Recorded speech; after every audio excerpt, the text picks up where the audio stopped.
It's easy to see why the name Peter Thompson and the Victoria Golf Club are synonymous with success. Both player and club boast amazing records, and next week the century-old golf club will celebrate yet another achievement. At stake, the prestigious Australian Masters Trophy, currently the preserve of Tiger Woods, and surely the major attraction for a number of the world's best golfing names. Victoria can lay claim to a close connection with a number of outstanding players over the years. Peter Thompson is the most famous member of the Victoria Golf Club, and the club have acknowledged his contribution, along with other well-known members.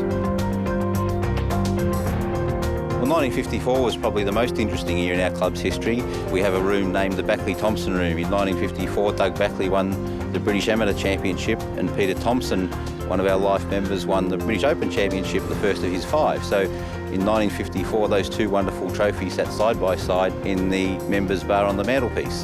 So 1954 was a great year. Then we go back to 2006 when Jeff Ogilvy, one of our members, won the US Open. So we have a great history in tournament golf. The 80-year-old Thompson is reluctant to be in the spotlight, but did agree to a statue being created to honour his involvement with Victoria.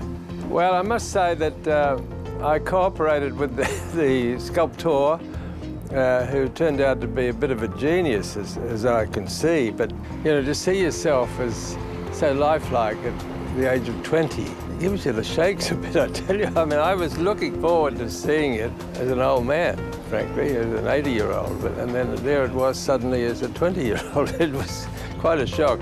Jeff Ogilvy is another esteemed member, and the Cavalcade of Memories record a special post-US Open moment at the White House with President George Bush. Victoria is one of Melbourne's oldest courses and was the victim of urban spread when it moved from the city fringe to its current location in 1927. This area around here, which is called the Sand Belt, it's not all sand, but predominantly sand, makes good golf courses. Not necessarily better than any other kind of courses, but you know, you can hardly go wrong. If you've got a piece of sandy land, you can make a nice golf course. And that's what happened here. We've got 10 or so really good quality courses. As many golf courses are forced to look for more ground to cater for modern technology, Victoria has some limitations for future development. Well, it's not generous in territory. You know, it's 140 acres. And it can't expand any further. We can't make the holes a bit longer to fit the golf ball anymore, so as years go by, it gets shorter and shorter effectively. But then that suits the membership, and although it's got a proud record of staging big events over the years, that's not its prime purpose at all. This month, the world attention will be focused on Victoria as Tiger joins Camila Villegas, Jeff Ogilvy and Sergio Garcia as they attempt to win this famous Australian trophy. General Manager Peter Stackpole, son of cricketing great Keith, believes that Victoria will benefit in many ways by Tiger's presence. I think our friends at Kingston Heath saw last year with the exposure internationally that the Masters brought, and we're looking forward to it coming through to Victoria as well. Certainly on the world stage, and particularly around Australia and New Zealand, there'll be a lot of interest in the world's golfers playing on our course. So what's in store for those contesting the Australian Masters? Paul Wright takes us on a course tour. I think it's one of those golf courses that's not only challenging for the pros, but it's also challenging for the average golfer. It's a fantastic golf course. Each hole is really well designed and not overly long, but yet they don't play too short. We begin our tour early on the back 9 at the signature stretch. The 11th hole is actually my favourite hole on the golf course. It's a magnificent hole. It really gives you multiple ways of playing the hole. When you stand up on the tee, the greens just cut around the corner of the gum trees. You stand there and you've got two options. One, you can play a 3-wood or a rescue towards the bunkers on the left, or you can look at hitting the driver and taking on the corner. It's a fantastic hole, probably the most challenging green on the course, and anything rather than a uphill putt is going to be very challenging. Moving on to 12. It's a dogleg par 4, measuring at 390 metres.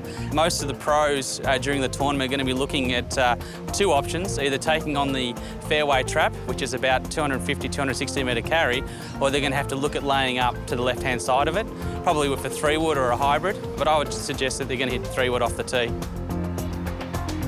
And the approach? You're looking at your second shot, anywhere from 135 to 155 in, And what makes the hole even more special is seeing the clubhouse at Royal Melbourne in the background. And there's no time to relax at the green. The green is sloping from back to front and also from right to left. Not a lot of bunkers around the green, but anything left of centre is generally going to roll off into the bunker or front left. 13's a magnificent hole. It's a par 4. You stand up on the tee and you're not quite sure where to hit the ball. Generally, you've got to keep the ball to the left of the bunker on the right-hand side. And most of the pros are going to be looking at either hitting a hybrid or a 3-wood off the tee and trying to look at giving themselves about 130 to 140 in for their second shot. The green on 13 is a small target. It's very well guarded with bunkering. On top of that, any ball that lands on the right-hand side of the green will roll off into the bunker on the right-hand side.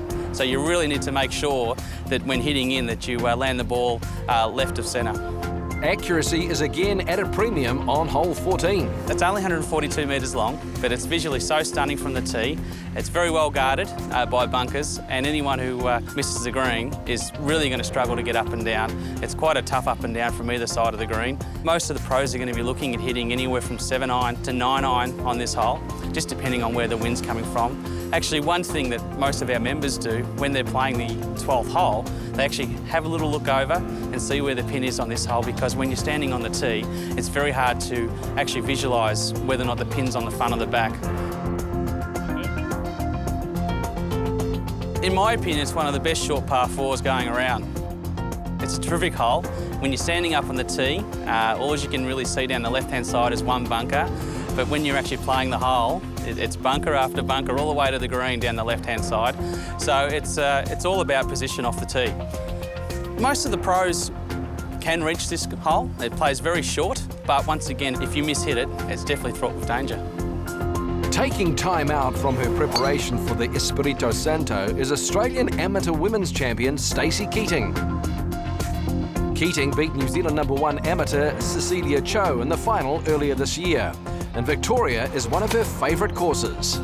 Yeah, no, I've been a member here for 4 or 5 years now, I think, and yeah, I love the club, I love the course, I love practising out here, and yeah, everything about it, and it's exciting that we've got the Masters here.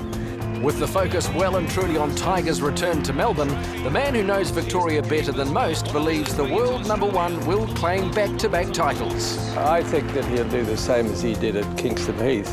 Perhaps he won't win. He's got a different attitude now, but you know, he can figure it out. He's got a brilliant brain on him, apart from his physique, so he shouldn't have any bother. Melbourne combines a fanatical love for sport with great food, art, music and wine to make it a city like no other. The Royal Melbourne Golf Club hosts the President's Cup in November 2011, and you have the opportunity to attend a fantastic golfing occasion. For all your President's Cup package options and bookings, contact your nearest Harvey World Travel, working in association with Go Holidays.